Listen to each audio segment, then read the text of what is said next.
Thank you, Kaliska.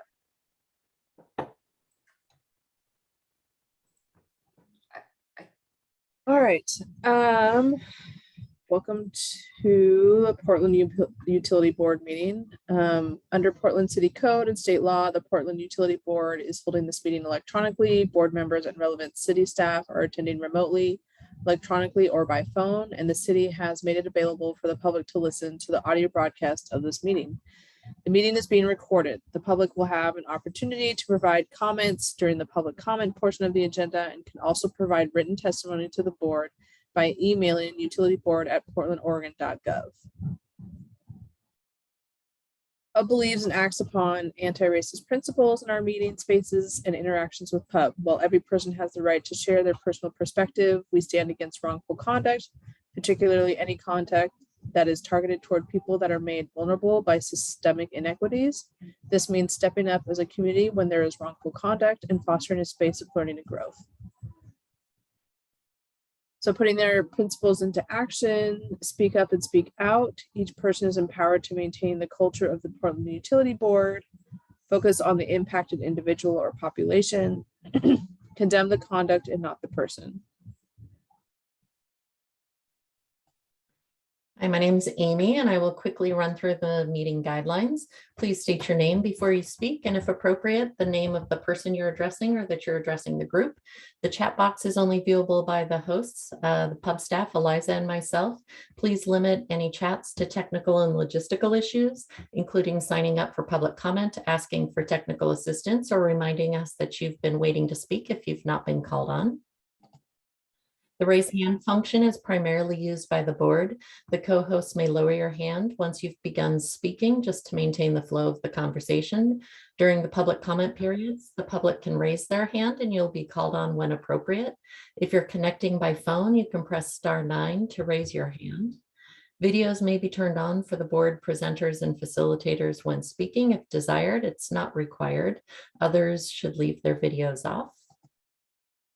Please mute your microphone when you're not speaking. Members of the public will be muted except when giving public comment. If using a phone, please press *6 to mute or unmute yourself. Public comment will be taken during the comment period early in the meeting. You can sign up through the chat with pub staff or raise your hand during the comment period. It's also available just prior to any formal board vote after a motion has been made and seconded by board members. As mentioned, this meeting is being recorded. All right, I'll pass it back to you. Thanks, Amy. And I apologize, I forgot to introduce myself. My name is Kaliska Day, and I'm one of the board co-chairs. So I think we'll just go ahead. Our agenda, we'll just have a quick call to order. We'll have disclosures of communications with other bureau agencies, review of the minutes, and public comment. I think we have a report back for the workforce. I think this is Karen and Teresa, I believe, have been working on this. New member appointee recommendations, co-chair recommendations, and our next meeting.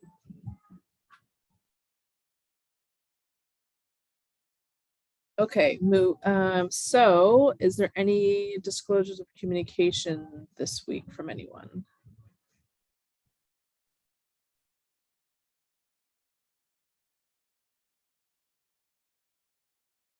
Not seeing any hands. All right. There's none. We'll move on. Oh, Tom, go ahead. I'm sorry. I was struggling with trying to figure out, is this something that I need to mention or not? So I'll just go ahead and mention it, that I sent an email to Jamie Cootie with Water Bureau asking about whether the new filtration plant is designed to handle PFASs and microplastics. And she got back to me and said that there aren't any of those particular things of concern. But I did ask her if she could tell me, well, and share with all of us, is it actually, though, is the facility designed for those things if they should show up in our watershed or our groundwater? So I haven't heard back about that yet. That's it. Thanks. Thanks, Tom. Those are good questions. Good questions to ask. Anybody else?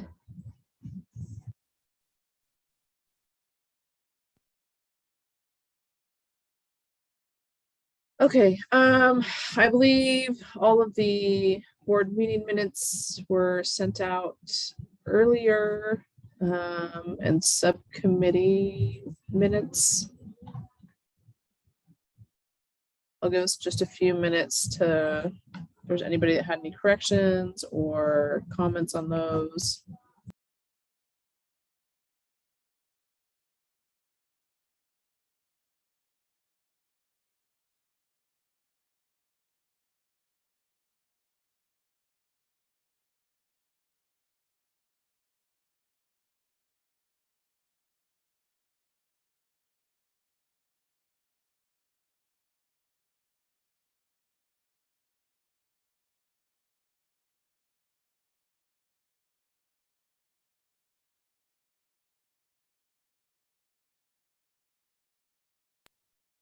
All right, so I guess we don't have any comments. They will stand as written.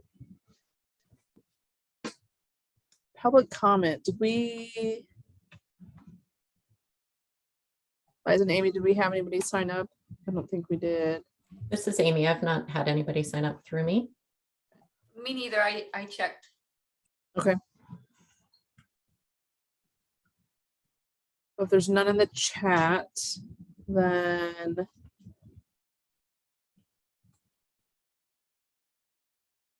all right. So I don't know, Karen and Teresa. I think I just kind of turn this over to you guys and you.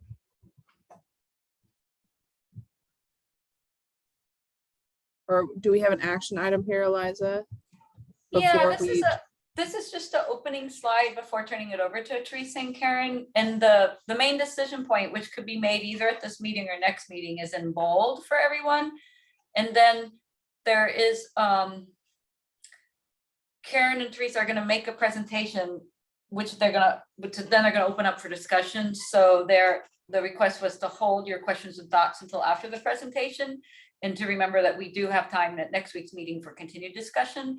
And then because we have important board business, we have a hard stop at 4:40. So you know that your facilitators, Karen and Teresa, are expecting to get cut off at 4:40, and your facilitators will be cutting you off at 4:40 so we can get our board business done. So that's it. And then I think we could turn it over to Karen and Teresa. Okay, so I guess this is just sort of a kind of a question to keep in mind as they present, and then we'll see if we have time to discuss it, and if not, then we can always continue on till next meeting. I guess I'll turn it over to Teresa and Karen. Spencer. Teresa and I are going to be tag teaming this. I'm going to start the first few slides and then turn it over to Teresa. So as I'm speaking today, I may refer to diversity, equity, and inclusion as either DEI or DE and I. I will not read all of the text on the slides. I'm planning on amplifying certain topics that are covered on those slides for you today. And hopefully we'll give you enough time to be able to review them as I am talking. So as we're thinking about guiding principles for our discussion today, we should acknowledge that the work of diversity, equity, and inclusion is a journey or path.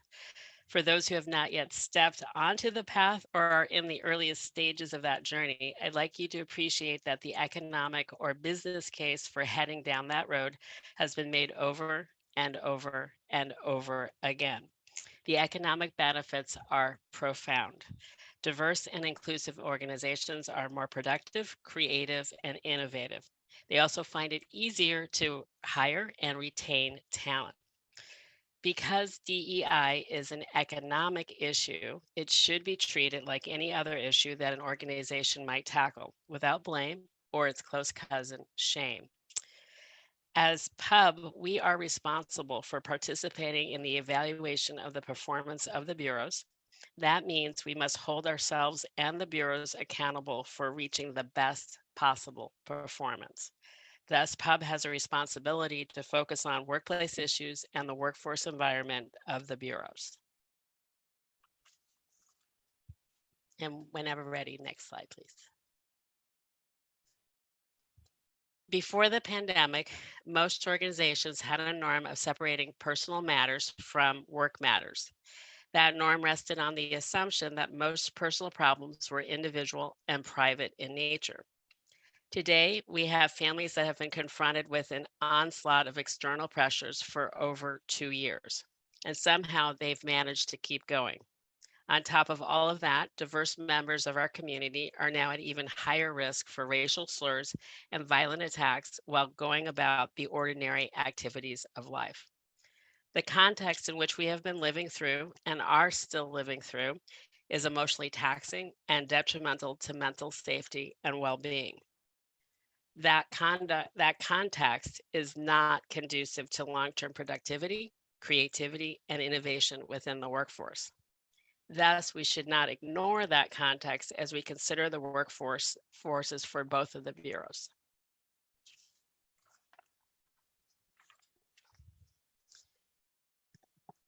At the beginning of our written report, which I realize is quite lengthy, it was a lot of work, we asked you to keep in mind several questions, and we hope you will keep those questions in mind today as we're presenting the 5 themes that are addressed in the report.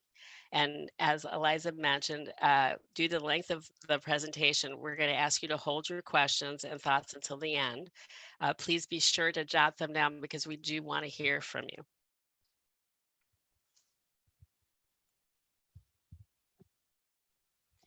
Our first theme is disaggregate data by race and ethnicity and analyze and act on it. There were huge gaps in the collection of data that was disaggregated by race and ethnicity. This made assessing the workforces nearly impossible. For the Water Bureau especially, I believe PUB should have access to the results of the 2021 engagement survey as soon as practicable. There was also little multi-layer analysis between demographics and job classification or department and service area. Then when that data was collected and analyzed, we did not have any information to suggest that the bureaus took actions to address the concerns that were raised in them. Going forward, we recommend placing racial equity considerations front and center in designing surveys and collecting workforce data. We also recommend developing exit and stay surveys that are consistent citywide. We recognize that there are some sensitivities around collecting disaggregated data. So when that can't be collected, we believe that proxy information should be sought. We define proxy information very broadly. Now I can turn it over to Teresa. Thank you, Karen.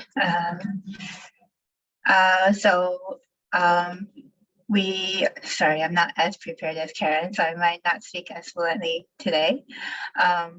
So we also noticed that there was a difficulty in collecting and use of qualitative data when we received some of the past surveys done by both of the bureaus. In this case, it's mostly BES that provided data to us. We collected, I think, 1 workforce development survey data and 2 survey results that are related to pandemic and return to office.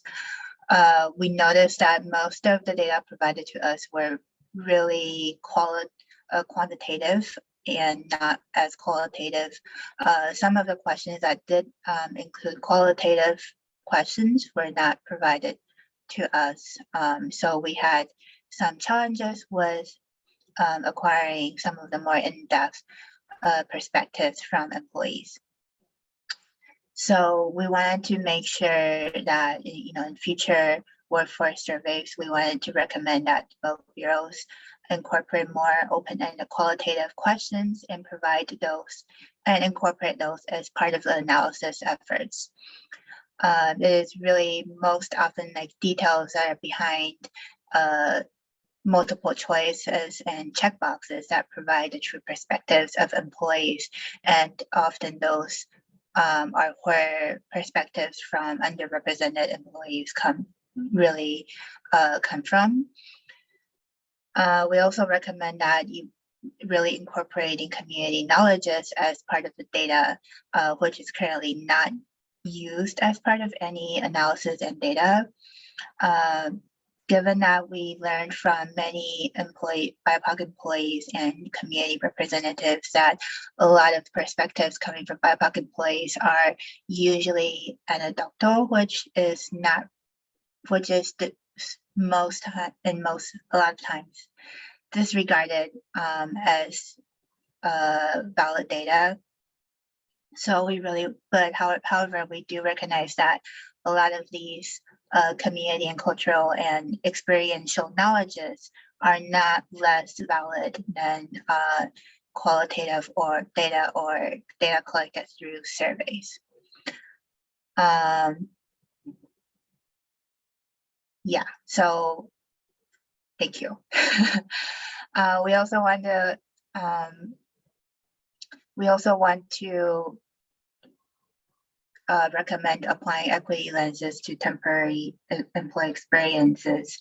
So one thing that we identified as a challenge for BIPOC employees is that through the career pathway, BIPOC employees are often hired as temporary employees or interns or hourly employees that does not include benefits, while most of the ongoing employees have a higher, white employees are more likely to make it to ongoing, which is full-time jobs with benefits. So one of the, sorry, Karen, if you see something that you would like to jump in, please feel free to. And I'm just overly nervous today. And okay, so one thing that we notice is that oftentimes the way for someone to get from a temporary position to a ongoing position is to often stay in that position without any benefits for more than a year or two and wait for a chance to become, say, like a Tech 2 or a full-time employee. And however, most of our BIPOC employees, including myself and many of the other interns that I have worked with before, did express that, that is often a privilege that BIPOC employees don't necessarily have. A lot of them come from backgrounds where financial stability and benefits is a crucial part of deciding whether they are able to stay in this job position or even a career field or not. And that is one of the major barriers that we see in creating an equitable job environment and retaining talents, retention of talents for a more diverse work environment. With this, we also want to express the importance of not brownwashing using BIPOC employees in temporary positions. We see that often being advertised as an accomplishment or success in diverse workforce environments. But we just want to remind that this is a very common practice. However, it does do harm to BIPOC employees for us being used in temporary positions to advertise being diverse. Yes, and I will not go through the list here, but Karen, if you want, feel free to jump in. You're doing great. You're doing great. Thank you. And this one is me too. So, this is an extension from the previous slide, is to act on addressing racial disparities in career trajectory. So we noticed that from the workforce development survey, because of the lack of disaggregated data, we cannot for sure say that all BIPOC employees are facing inequitable treatment from their supervisors, but we noticed that throughout the survey results, equitable treatment from supervisors and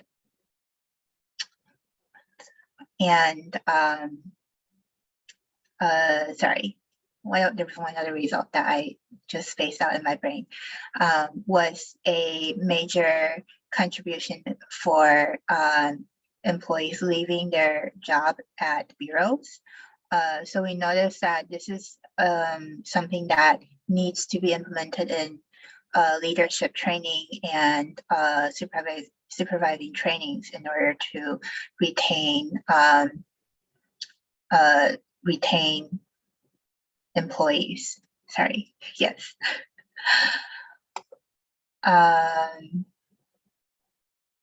Yeah. Sorry, next slide. Yeah, thank you. Thank you, Teresa. That was great. So our final theme is using a return to office to level set culture and workplace environment expectations. A top-down approach to creating return to office plans reinforces the pre-pandemic status quo. It does not recognize the trauma employees have experienced and does not address their context today. Personally, I do not want to be managed as if I were the same employee I was back in 2020. I would want to be managed for who I am today within today's context. And I suspect most, if not all of us, would say the same as well. That means the city needs to allow the bureaus to be creative in structuring return to office plans. So reducing or eliminating top-down approaches will lead to more innovative solutions and more creative management, and thus increase employee engagement and productivity. While the last 2 years have been traumatic personally and professionally for many of us, our communities of color have been disproportionately impacted throughout the pandemic. Our communities of color were often first in line for the risks of the pandemic and last in line for any benefits. Thus, we recommend developing and launching trauma-informed approaches.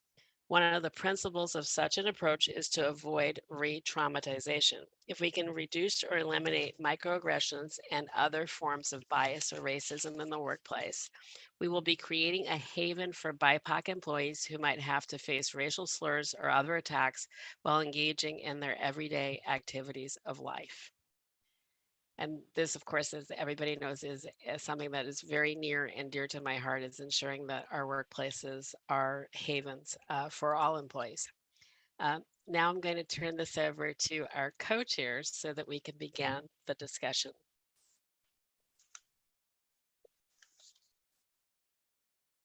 Well, first of all, I just want to thank both you and Teresa for all of the work you've put into this.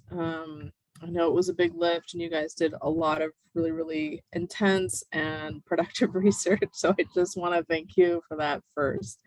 You know, what I forgot to do, Eliza's, because it's been so long, sort of set the context, and you might have to help remind me. This was partly in response to, it was a survey that was done, correct? And I can't remember the name. And this originally started in September of this year when I sent a letter or a memo to the board asking that we look at the issue. At that time, there hadn't really been any information about return to office and employee views.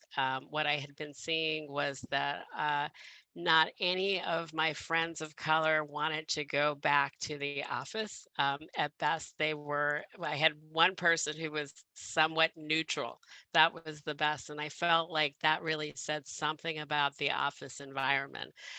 Many people of color that I had talked to, and this was around the globe, not just in Portland, were feeling like they were able to be more productive. They didn't have to kind of code switch. They didn't have to deal with some of the microaggressions that they did in the office, and they felt like their career trajectories were actually better than when they had been in the office and people could see them.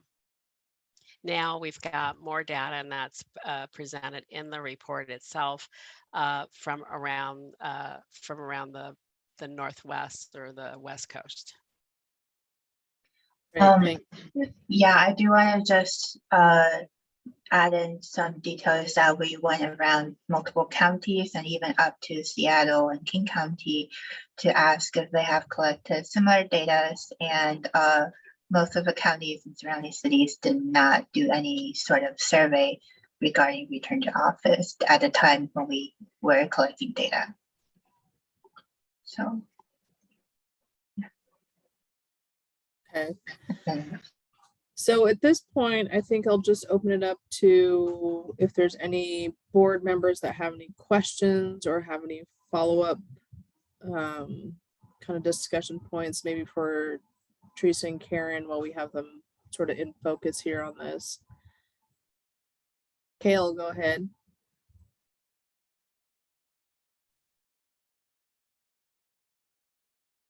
Kale?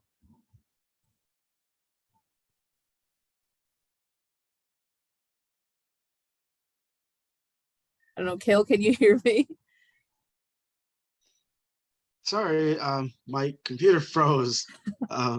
So yeah, this question's for Teresa.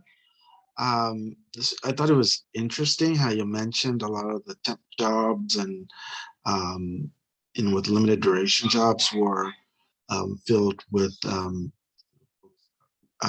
Representative IPOC. I'm wondering if overall diversity, like when we look at diversity for Hub as an organization, is that included, or is that inclusive of those positions as well when we look at what the demographics for Hub is? Sorry. In this analysis and report, we did not include PUB. We just included specifically paid employees of the two bureaus. I'm sure if I'm answering your question. No. You are. I thought it was because on that I might have been out of it. But anyways, does it are those positions included in that research? Like, of all the, I don't know what the exact demographics that you found were, but is that representative of, like, in general, the staff? So you're asking if the PUB members are representative of the staff of the bureau, the demographic of the staffs? Yeah. So I would say. Sorry, I'm just going to jump in really quick here. So Kale, correct me if I'm wrong, Teresa and Karen, but this is just for, it was the bureaus. PUB is not employed by the city or any bureau. Like, it's an oversight board of citizens. Yeah. No. Yeah, I understand that. But just both the bureaus is what Teresa has explained. So that's what I meant, not necessarily this board. Yeah, maybe I can hear. I think what I'm hearing, Kayla, is you're asking if when we looked at the data, whether temporary or casual employees were included as part of the workforce information that we received. Yeah, that's correct. Right. And to my knowledge, we didn't have any of that. It was really hard to tell. We did have some discussions about that with the equity managers on that topic, but there wasn't any data that we were provided. But Teresa was more focused on this area, so I'm going to let her confirm or deny for me. No, yeah, I agree with what Karen had said. There was, out of all the surveys and data that were collected, none included demographic information in these surveys. They were not collected in the first place, so we have no idea. We have no way of acquiring the identities of these respondents. To answer your earlier question, Kale, I would just say that the pub definitely has a much more high representation of BIPOC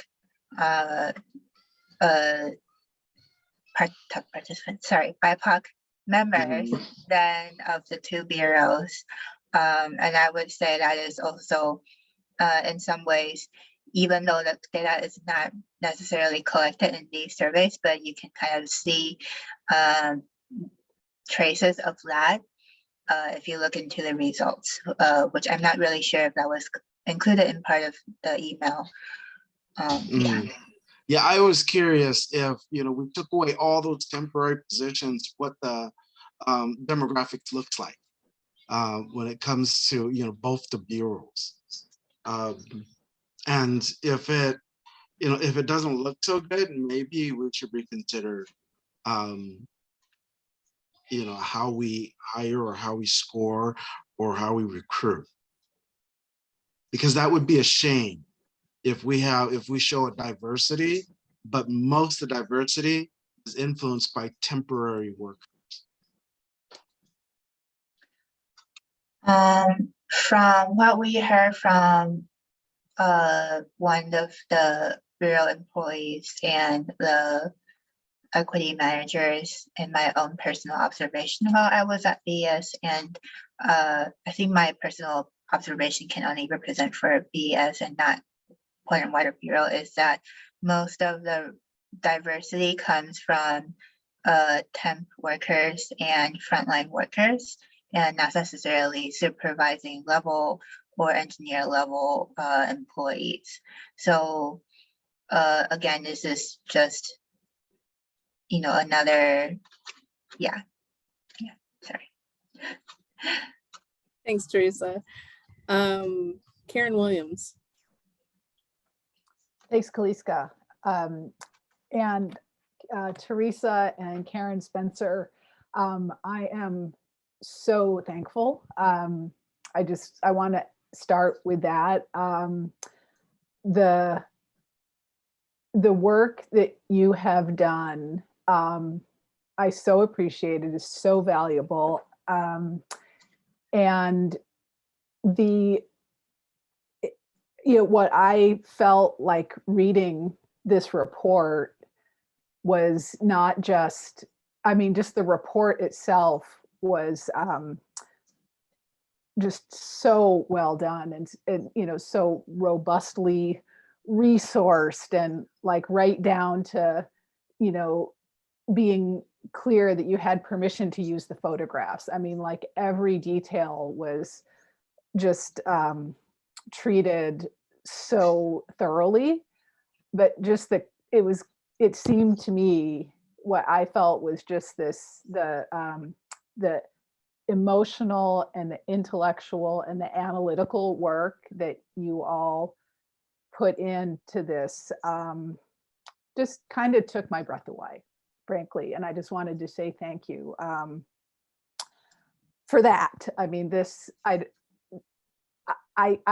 This is work that I don't want to cheapen it by putting like a dollar amount on it, but it would be like tens of thousands of dollars in consulting work, hundreds perhaps, that you all have done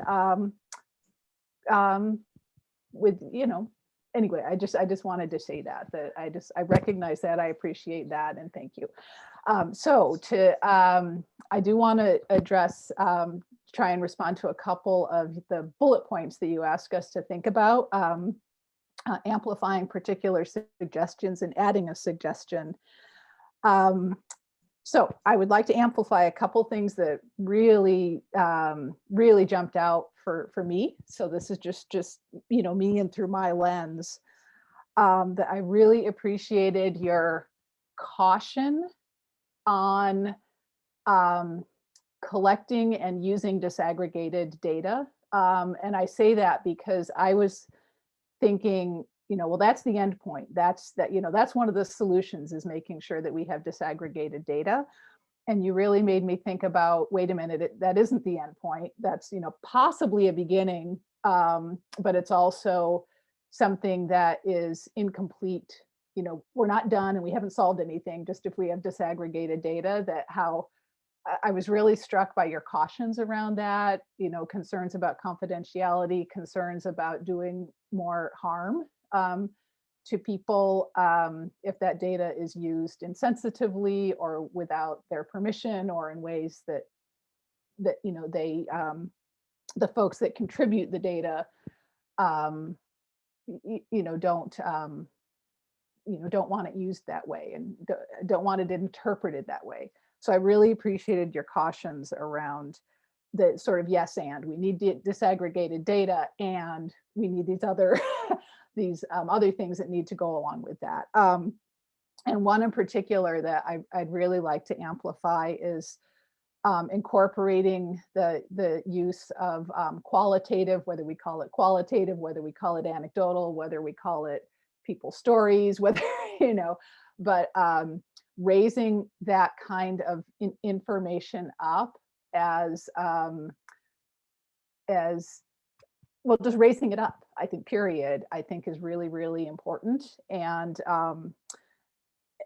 I think it will, not only because it's good information and we should be responding to it and acting on it, but because just from a resource perspective, you had said, if we don't have disaggregated data, that doesn't mean, okay, well, we can't do anything about it. There's other sources of information that we can and we should be looking to. And I think you called it proxies, which was a really interesting way to think about it too. But I think that can be combined with this idea of looking to the workforce itself, to affinity groups, to employee resource groups, to frontline staff, to BIPOC staff, and not just, seeking out and, extracting information from the workers that have been harmed, but looking to those workers to inform and be part of and develop the actions and the policies that need to be put in place, right, to carry this work forward. So I think there's sort of a meshing in gaining more useful qualitative information and empowering the keepers of that information in sort of moving forward and developing solutions and policies. I wanted, let's see, to amplify actually those are I think I covered that. And the one thing I would add, so kind of getting to the second bullet about adding a suggestion, is I might recommend to the bureaus to also be looking for both opportunities to advance equity and barriers to advancing workforce equity in collective bargaining agreements.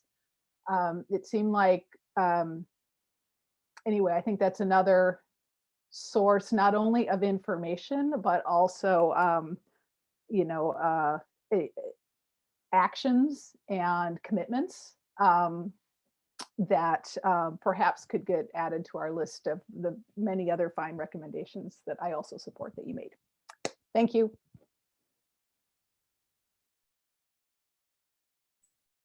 All right, thanks, Karen Williams. Amy Chemowitz. Hi, this is Amy Chomowitz, ex officio member from BES. And first of all, just my heartfelt thanks to Teresa and Karen for the time, the energy that you put into this remarkable report. This is an important report. And I am just frankly blown away by the depth and breadth of the analysis that you both put into to the report. I really encourage Pub, Teresa, Karen, to bring this to the bureaus. And I can really only speak for BES here, but I'm sure that BES leadership, the Bureau leadership team and other managers, supervisors would really welcome seeing this report. It's just an amazing resource, just filled with, like I said, very important recommendations. And again, I think that people would really want to see this and really benefit from it. So if there's anything I can do to help bring this into the Bureau, I am happy to serve as a resource. And again, just thank you so much for doing this report. It's just absolutely amazing. Thanks, Amy, and thanks for your input. Christopher Richard. Yes, I just had a couple questions about when you're saying your temporary employees. Are we discussing the temporary employees who work directly for the city or temporary employees that work for another agency? Because there's a difference between the two. Are both being captured here or just one?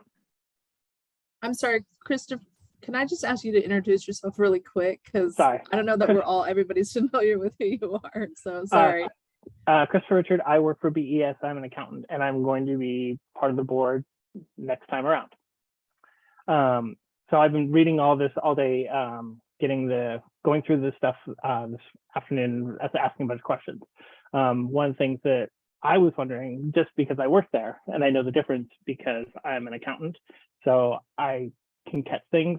And one of the things that I wasn't sure about with the report, are we counting just the employees who are temporary City of Portland employees, or are we also capturing the temporary employees that work for like DuPont and CWS and Richards Engineering? Are those also captured here, or is it just strictly ones that get a paycheck directly from the City of Portland?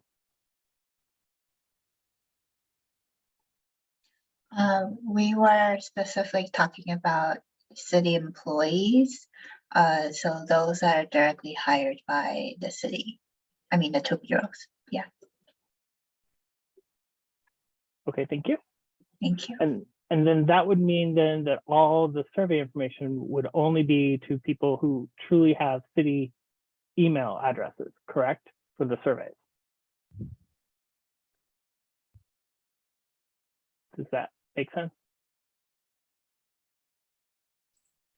So In that detail, we did not get down to that level of who the surveys that we received from the bureaus, but I'm presuming that it had to be somebody who actually was a bona fide bureau employee receiving a paycheck from the bureaus.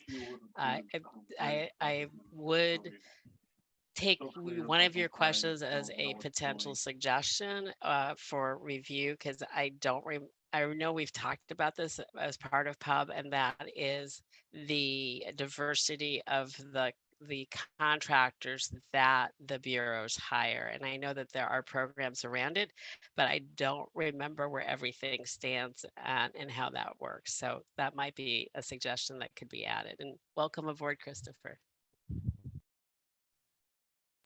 And one thing just for the board for a grain of thought, whenever I was looking into this, I've been with the City of Portland for 15 years. And we get these surveys, and I can warn the board that we are very aware that these requests for information are not as anonymous as it might be suggested. So the accuracy of our answers might not be as accurate as you all might hope. We have had incidents in the past where we put answers on there and our managers have directly, so we've been anonymous, and they came and asked us directly about our answers. So that has put a chilling effect on the accuracy of the information that we have. And there is difference, I've checked today, between the different kinds of surveys we get. I did find out today that we get surveys from SurveyMonkey, and those truly managers can't tell who has responded in a particular way. But depending on how the information is requested, like I'm an accountant in BES. So if I identify myself as a white male gay, and then I answer a particular way, my manager is going to be able to figure it out that, okay, I only have white male gay accountant. So this is Chris's answers. And we are aware of that. So I just want to make sure the board was aware of that. I talked to him about, well, options where, That's all. Thanks, Christopher, and thanks for that insight. It's always nice to have a little bit of inside knowledge. So thank you. Sarah Messier. Hey everyone, Sarah Messier, Portland Water Bureau employee and ex officio member here on the board. I apologize for my voice, I'm a little sick today. I am here to provide more Bureau staff insight. So first, I just want to start just again, ditto everyone, my huge thanks for this profound amount of work. This is the type of work that I wish my Bureau was doing. And so I just so appreciate you two just like filling in the gap for the Bureau of the work that really we should be doing. So as I was going through, there were a number of things that, like your first bullet, what do you want to amplify? I just want to run through a few things that, from my perspective, I have my Water Bureau staff hat on right now, what I would love to see amplified to my Bureau. And so you touched on this in so many different ways, but I just want to reinforce that the need of conversations and relationships is the core of equity work. A lot of times my Bureau uses survey data and uses numbers to sort of justify things. And like, I've been actually like, I'm a white woman and I work in the office, and I've been asked to be a proxy for folks of color that work in the field. And I've just said, no, I can't. You have to actually go to the field and talk to those staff. I cannot provide that perspective. So I want to highlight that, getting surveys, survey data, as Christopher was just saying, may be flawed, but that's a way to track changes. And it's not a way to identify the problems and the solutions that our staff already have. So, using those relationships and using those conversations, starting them and continuing them is really important in identifying, what the barriers are and what the solutions the staff need are. And a lot of in the Bureau, a lot of our top level management, the common model is, oh, my door's open, just come to me with any problems. And that just doesn't work that way. I really want to highlight that management needs to go to staff and where they are, whether they're working in the field or go to, the 6 a.m., meeting before everyone departs, that type of thing. And it doesn't have to be big solutions. It could be like, just saying, hey, here's my number, text me when something comes up, or text me a picture of something crazy that's happening in the field, whatever it is. So anyway, so that touches on, I think, a lot of different parts of the report. I jotted notes in the report, so just give me a second to flip through to my next one. I also highlight the timely dissemination of the survey data. As staff, we still haven't gotten that. I just got an email today, like we took it in 2021. I just got an email today that they just scheduled some Bureau meetings to provide that data and that information. So I also want those results. And let's see where else. It's really interesting, your comments about the exit survey. I didn't know the Water Bureau has an exit survey. I just had an employee just left the city, and I asked my manager, hey, what do we do for exit surveys? Like, what do you normally do? And I just got the response, oh, it's just really informal, whatever you want to do. I didn't know that we had a survey. So I think that like just having that knowledge as staff, like, hey, here's a survey, or here's some general questions, here's what the Bureau wants to know about, I think would be really, really useful as staff. So, it's not just like, we need to know what, what the questions are and what the survey is before we start looking at those data, right? And then this is also just highlighting that, like my first point, but I really want you to recommend, I would love for this to recommend to our top managers, so our management team called MT, that they routinely meet with their staff at field sites, in the office, in the call center, to just talk about sort of ongoing challenges, new challenges that are coming up. Again, doing ride-alongs, like going to where staff are, and meeting them where they're at. Because right now, another common thing is for problems and issues to be filtered up through middle management, and it just doesn't end up working out so well. And then I think lastly, is talking about the temporary staff. So the community service aides, CSAs, is a temporary staff position that is commonly used. That I think this is what Teresa was referring to with her time at BES. So I wholeheartly agree with the assessment in this report. CSAs have zero power and zero bargaining. There's no procedures for any pay raises or pay increase. They don't have paid time off. They have a little pocket of sick leave. They don't get, if they don't work 40 hours a week, they don't get the holiday pay. They don't have health benefits. They don't have access to wellness benefits that full-time, like paid employees, or I should say permanent employees have. So there's been recently changes that all those positions are, the recruitments are publicly posted. So like a great first step, and there needs to be additional changes, and there needs to be some way for these folks to get what, again, when we're talking about retention and when we're talking about, supporting our workers, like it's just really important to know, like, okay, this is how I get an increase in pay. I know I'm going to get this like paid holiday off. I know that I can get some vacation leave, things like that. So I will leave it with that. So appreciate all of your work. And I was very, very excited to read through this and see a lot of what I've been mulling over as an employee be supported by what you have put in this report. So thank you so much. Thanks, Sarah. And then Tom Lipton.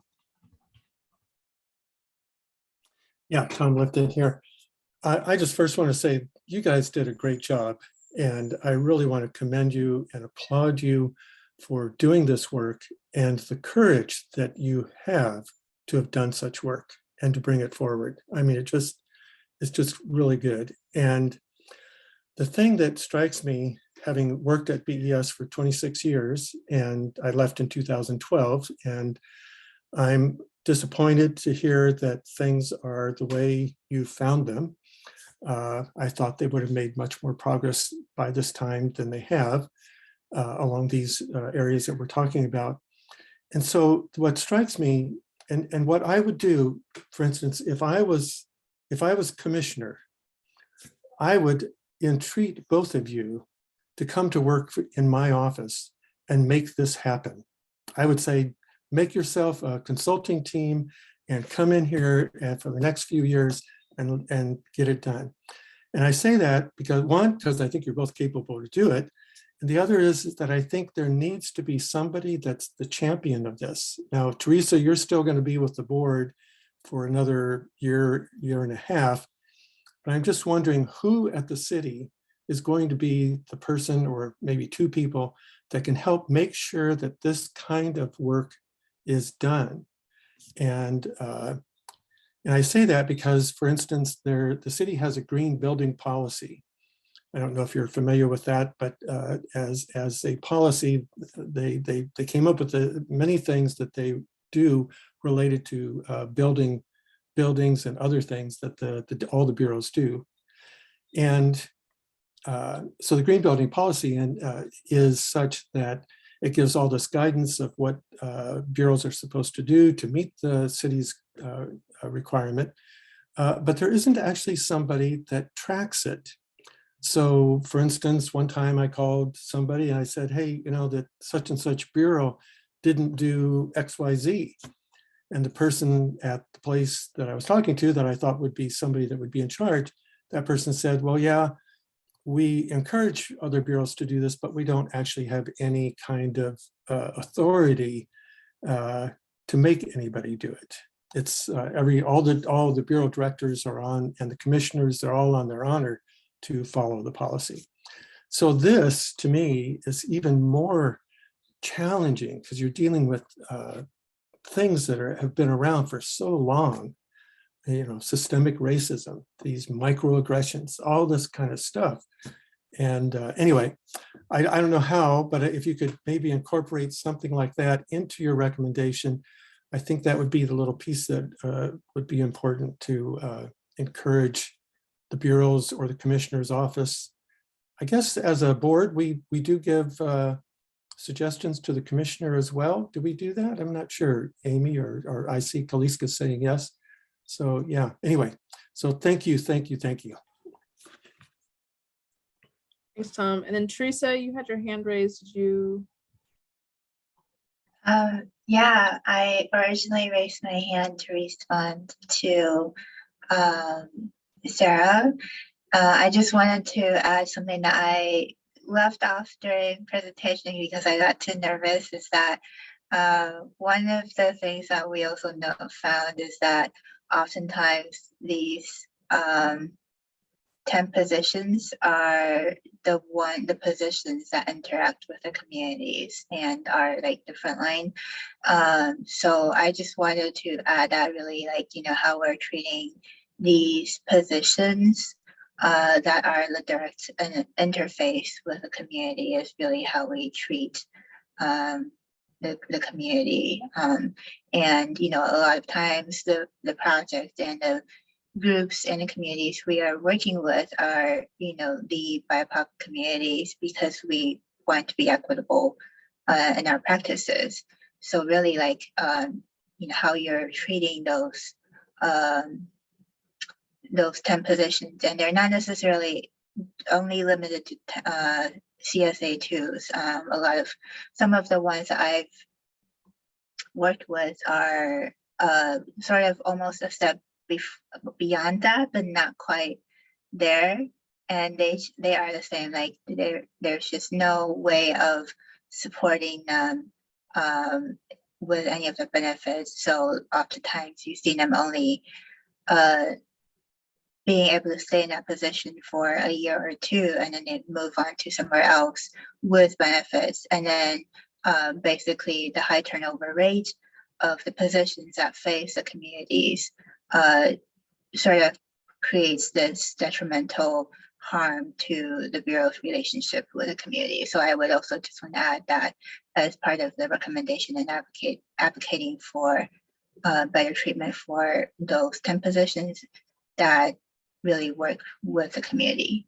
And yeah, and also to Tom's point, like, thank you for saying that compliment. And I would also like to add that, you know, a lot of what we learned are also from the equity managers. So we're really here to amplify the voices from the equity managers as well. So hopefully, if they're not here today, hopefully this report is something helpful for them to use as a leverage to talk to the Bureau leaderships.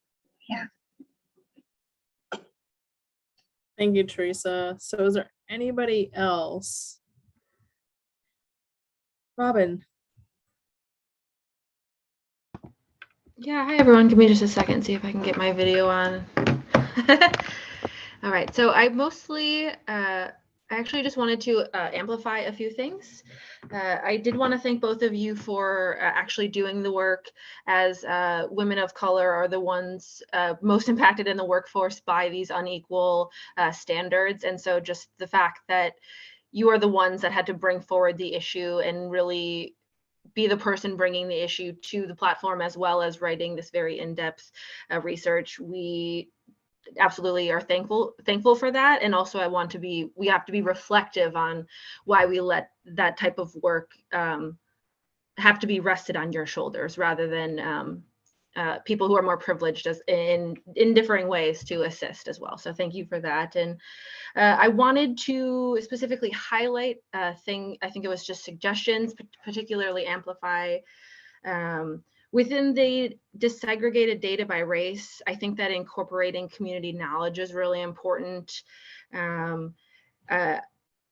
I think it's referred to as like lay knowledge, I think is what I was aware of it, but it just homegrown community and ancestral knowledge that I think that we all can just get connected to. And I think that's really important.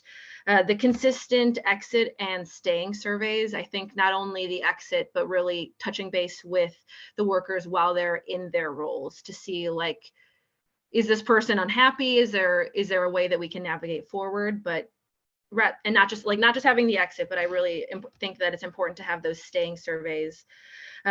I think on page 8, you mentioned multi-layer analysis for factoring demographics of identity to see how like economics, any sort of background could also intersect with how long that person was working in that position, if they were promoted. And so I thought that was really important. And then on page 12, you said to include seasonal, temporary interns in the survey. I think that's really important. Most of the time I've been a worker, all of the 15 years that I've been a worker, about 98% of that time, I was definitely not in a position of management or leadership. And so it's really important that as we work our way through the world, that we are really speaking up and looking out for the people that are in the shoes that we were in, and not being like, I got it through, you should be able to get through. And so I think that it's important that we're not ignoring part-time workers as if they have half value, but seeing their full value. And lastly, I think it's really important that you mentioned specifically, do not brownwash. I think it's important that we put that in words and that we acknowledge that the tendency to diversify seems to be in lower paid positions with less of authority, and that's not consistent with our values. So thank you. All right, thank you, Robin. Anybody else? We have about 8 minutes. Just want to make sure we have space. All right. Karen Williams. I would like to make a motion if that would be in order. Is that so, Eliza? Is that kind of what the decision point was? Yes, we weren't sure whether we'd reached a decision point today or whether Okay. people wanted to continue discussion, but the goal was to come to, it's on the slide now, so I'll let Karen speak. And I'm gonna acknowledge, oh, never mind. Karen Spencer had a beeping stove she had to deal with, and so she's back now. She's gone for like less than 30 seconds. So we're good. Okay. So I think, Leah, let's move forward with if there's a motion, and then I have a couple of things after we go from here, just kind of forward thinking and process wise. So fantastic. In that case, I would like to move that Pub endorse this report, bring it forward to Bureau leadership and council, and include with our work plan that we will, or not work plan, I'm sorry, include with our annual report.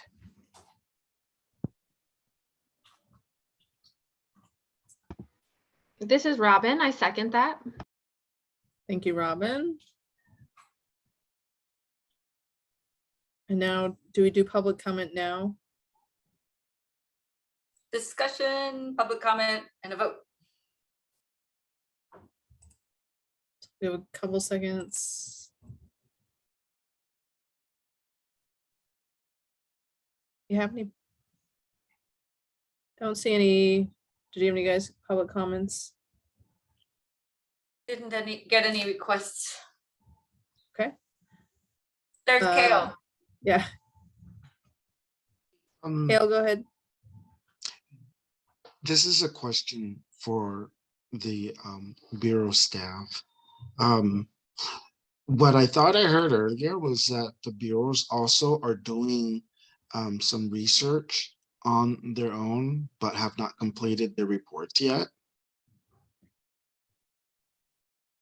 I'm wondering if we can include in the motion for the follow-up, a rebuttal, or what they find in there and report it to the board.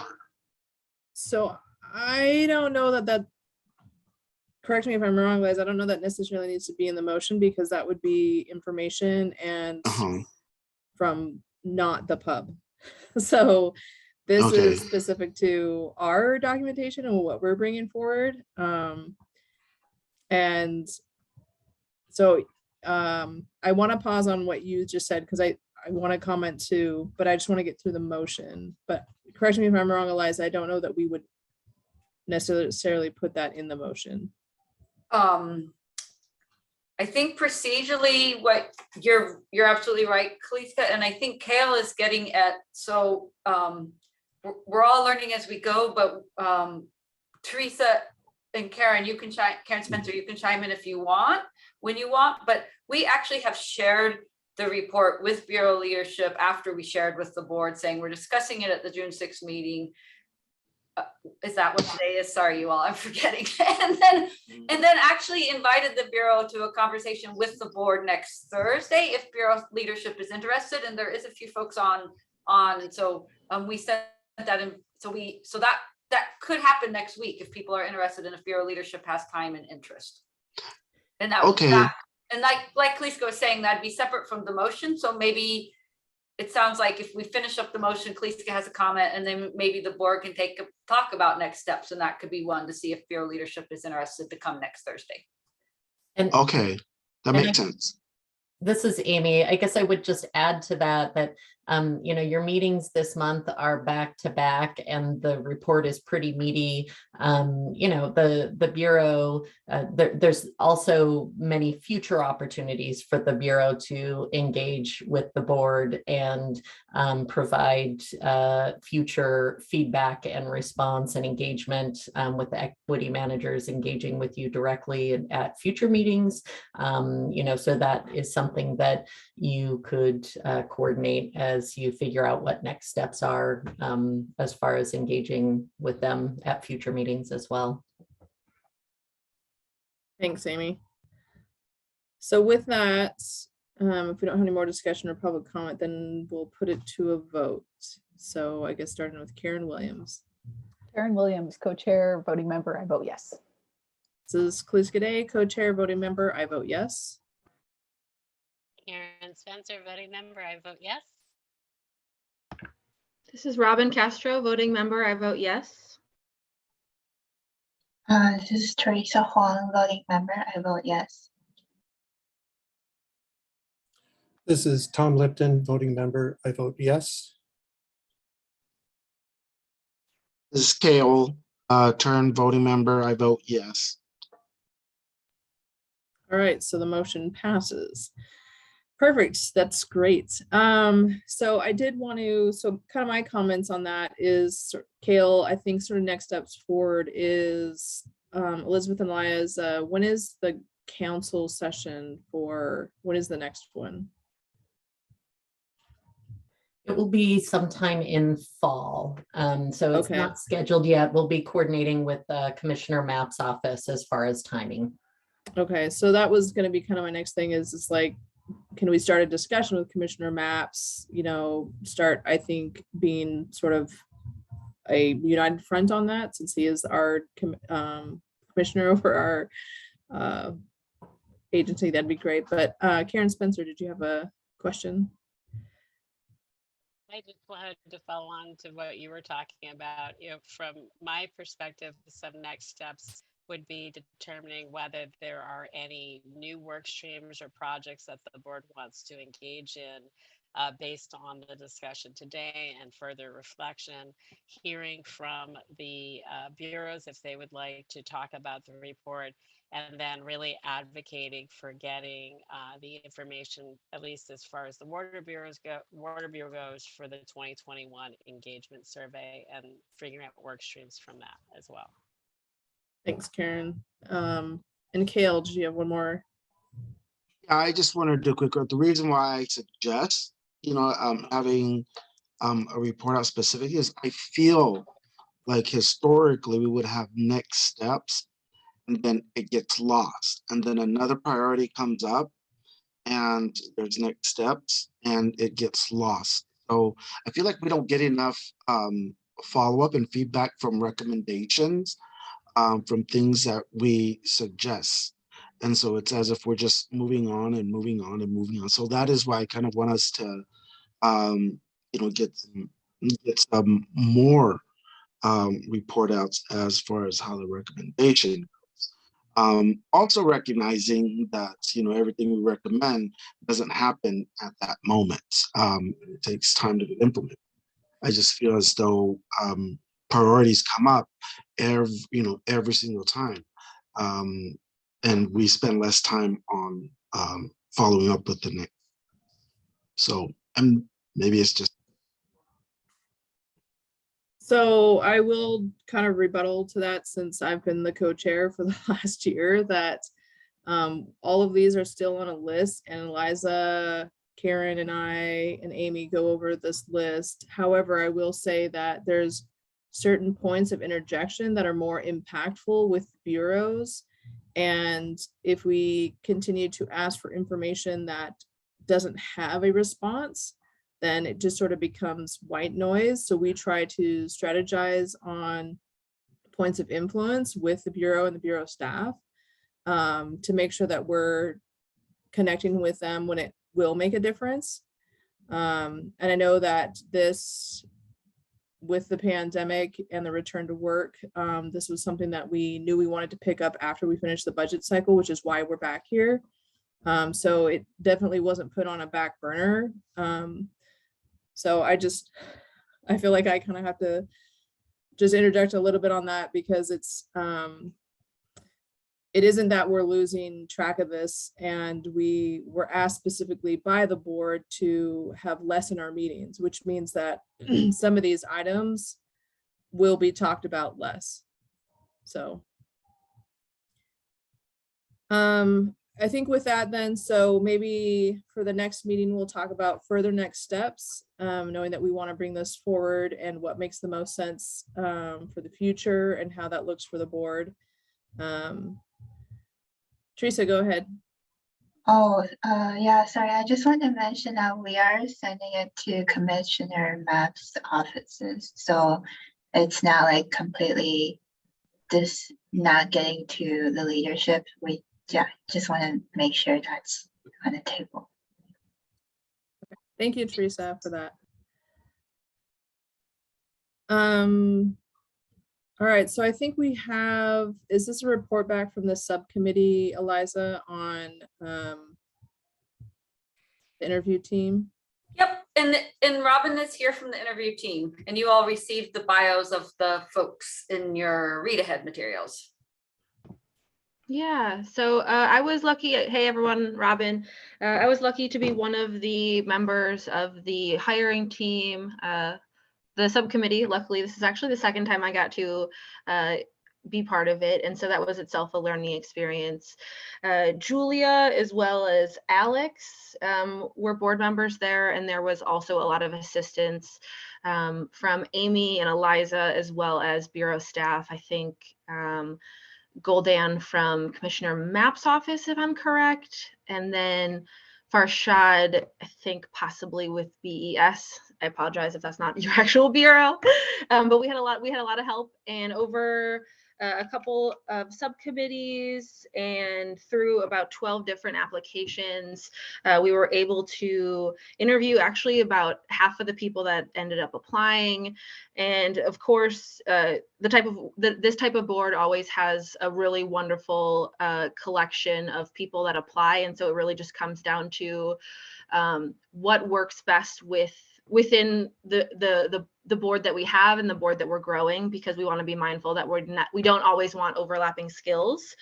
And so the 4 people that we're appointing 4 new people and then reappointing Karen Williams.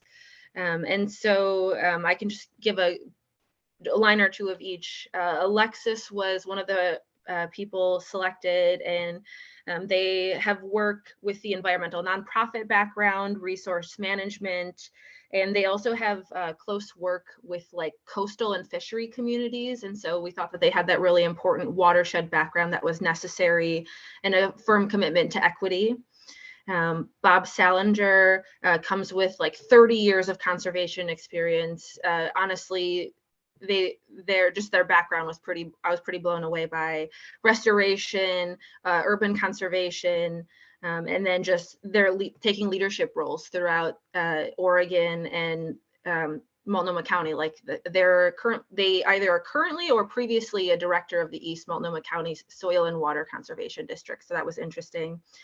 And then we also got Heather Day Malgar as well, and they hold a bachelor's in psychology and are going to school for geography. And they have an emphasis in like climate change solution and adaptation. And we thought that it was really intriguing, the intersection of psychology when working with like policy work and what we're doing here, as well as having that background of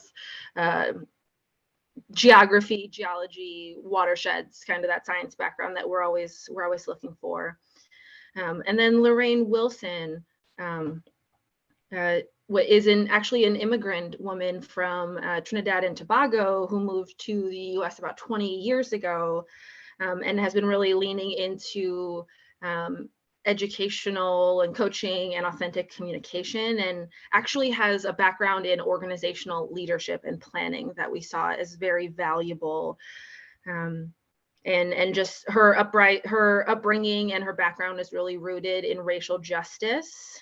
And then of course we are welcoming back to the board Ms. Karen Williams, current co-chair, for another 3-year term. And she, as many of you know, brings a lot of experience. Not only is she going to be kind of our, like the person on the board with the most pub experience. And so I think that she's going to be very, very valuable with that, as well as her like hydrogeology and her watershed planning and her facilitation abilities that she has already shown us that she's wonderful with. So yeah, I think we really have a wonderful group of individuals. I've enjoyed everyone that I've met so far with Pub, and I'm excited for this round of recruiting. And I think what we want to do today is actually have a formal vote, and that is to essentially, I'm not sure if I would make the motion, but essentially make a motion to recommend these selected people for appointment. Will be delighted to make the recommendation that these individuals be selected for appointment, including Karen Williams for reappointment. I wish I were going on this journey further with you, because all of the resumes and bios just sound absolutely delightful. I look forward to great things from the board coming up. This is Tom Lipton. I'd like to second that motion. Perfect. Is there any discussion at this point?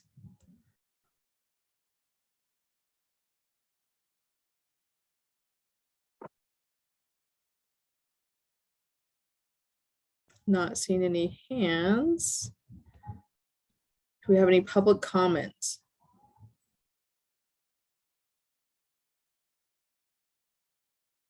I didn't receive any requests. Okay. All right, with that, then I guess we'll put it to a vote, starting with Karen Williams. Oh, wait, does she abstain? Well, I'd still like to, this is Karen Williams, and yes, I would like to abstain, and I will. And I also wanted to say thank you to the recruitment subcommittee for your work and for new people that you have recommended sound stellar, and thank you for your work. But I am abstaining. Thanks, Karen. So this is Kaliska, co-chair, voting member, I vote yes. Karen Spencer, voting member, I vote yes. This is Robin Castro, voting member. I vote yes. This is Teresa Huang, voting member. I vote yes. This is Tom Lipton, voting member, I vote yes.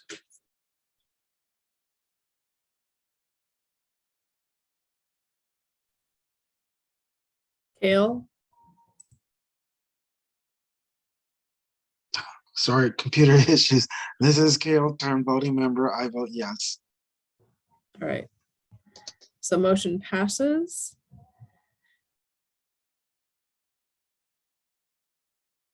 All right, so thank you for the recruitment committee. I've been on those before and I know it's a lot of work, a lot of extra time. So I appreciate your guys' commitment to that and being willing to serve on that board and kind of forward, this work.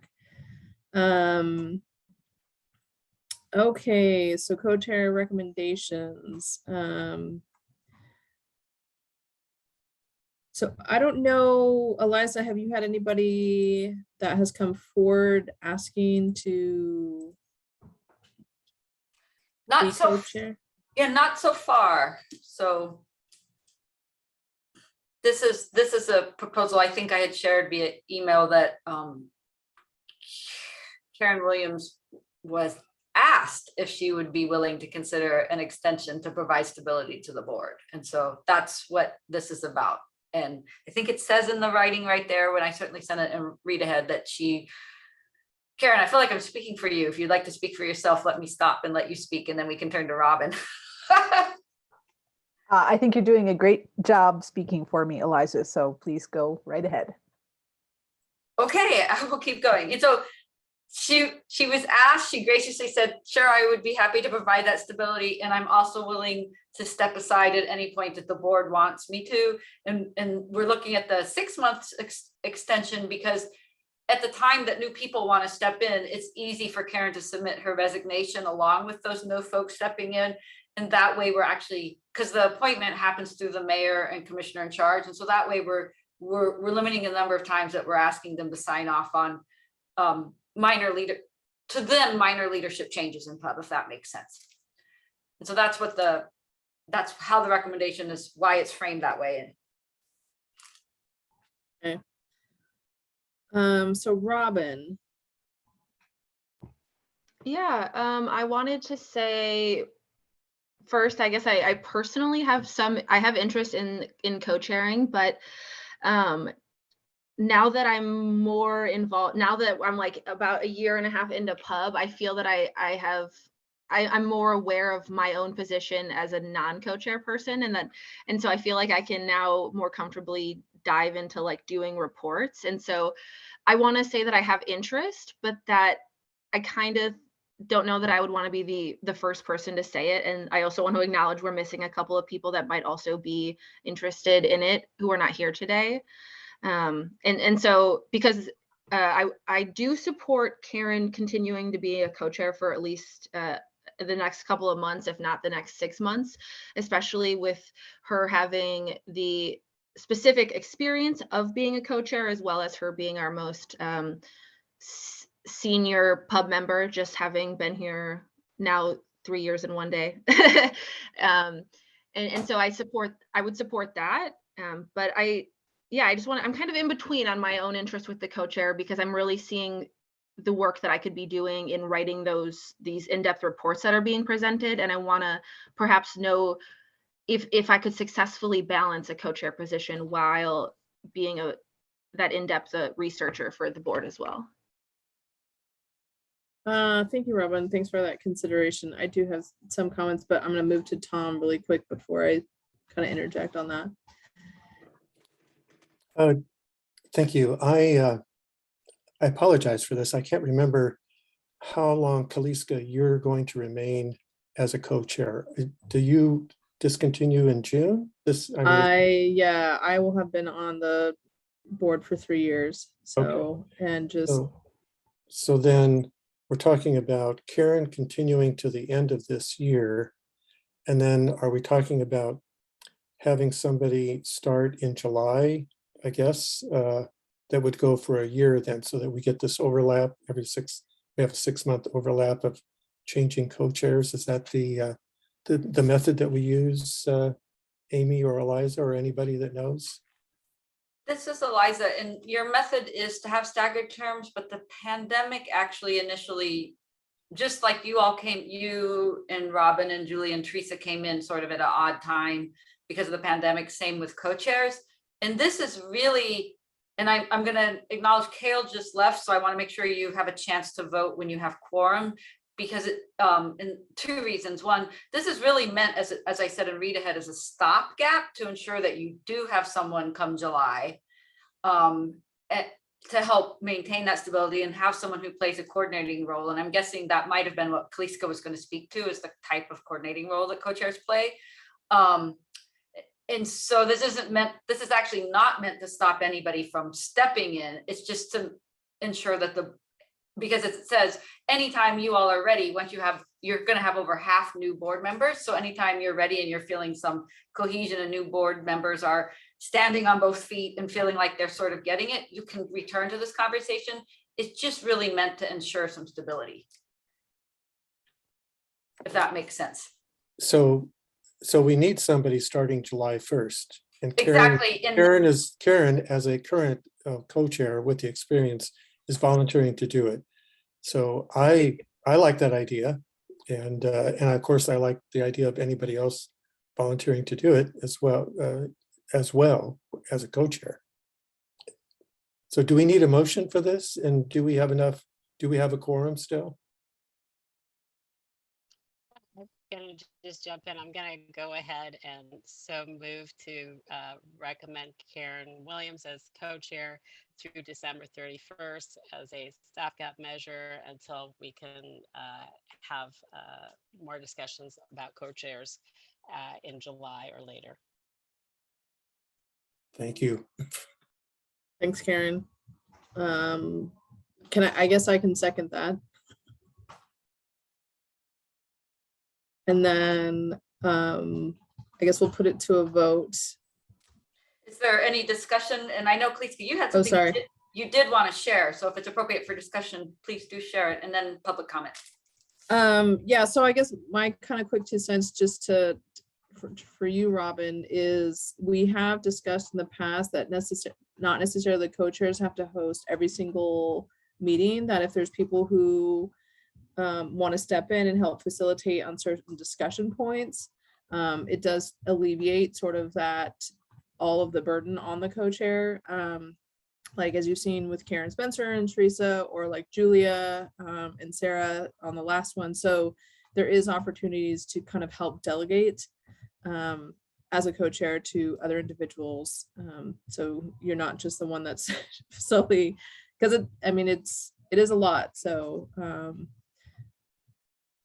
so that was kind of just there's opportunity to maybe sort of navigate that within the board itself. So any public comments?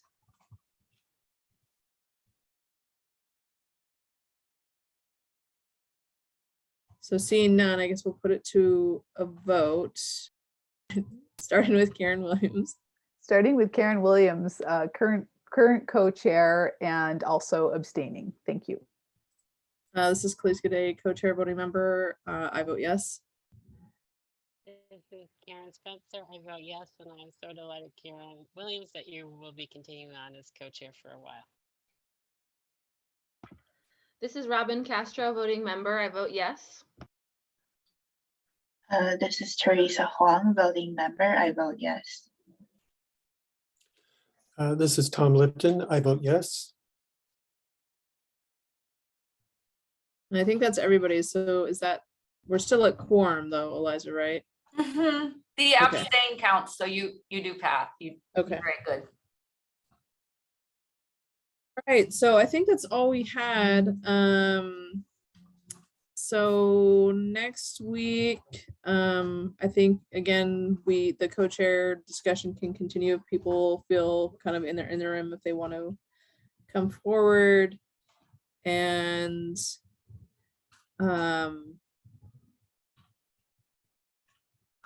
yeah, do we get our new board members next week? No, they don't start till July. Okay. Mhm. Karen has her hand raised. Go ahead, Karen.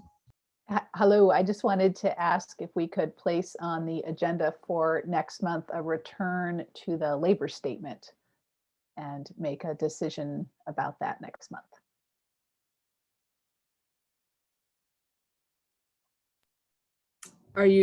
Is this the one in response to the strike, that labor statement? That's right. Yeah, that was one of the things we put aside, given other priorities that got in the way. And I just wanted to recommend that this board make a final decision about that statement. So we have that on the record and have it in place before this current board goes away, which it will after the next meeting. Thanks. Tom. I just don't want to forget about the rate study by BES. And I just want to put out that we just keep that in mind. It's there. If people looked at it, when are we going to get some information about the public process that's being proposed, and what is the public process? Are we in the midst of it right now? Are we the beginning of is the Bureau using us as the beginning of the public process, or how's it all going to work anyway? And so, thank you. Thanks, Tom. All right, with that, we'll put some of these together and we'll have our next meeting next week. 16. Yep. And this is Liza. I'll add, it sounds like for the continued discussion next week, it sounds like as of now, it would really be focused on the board's next steps with that report. So a little bit of time on that. And looking ahead for July, I'm scared to say this, y'all, but it looks like we're going to be able to have a field trip. so yeah, that's an option, and it's going to tie really nicely because there's a lot of actual decision making happening around the wastewater treatment plant right now. So it ties in really nicely with your capital assets overview in July for new board members, and then a field trip. Thanks, Eliza. All right, meeting adjourned. Thank you, everyone.